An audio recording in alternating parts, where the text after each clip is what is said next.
Welcome to YOUCANIC. Today here on YOUCANIC, we have a 2014 Chevy Cruze. On the Chevy Cruze, I'm going to show you the process in which you go through to be able to reset your oil life option.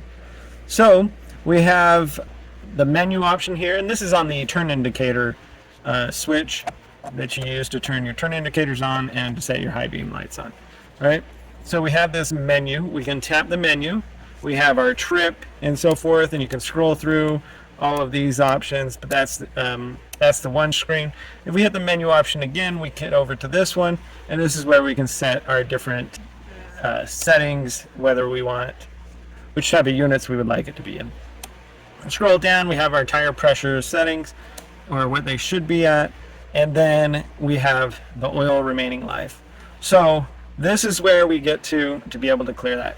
It says set clear, so we're going to tap that. Asks us if we want to do that for sure. We say yes, and then we tap the set clear button again. Are you sure you want to reset? And yes, we do. And so now we have reset our oil life. It is at 100% because we have just changed the oil on this vehicle.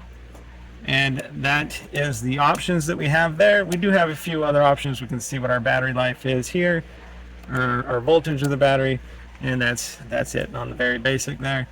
And so our controls over here and our settings there. Thanks for watching YOUCANIC, where you can be the mechanic.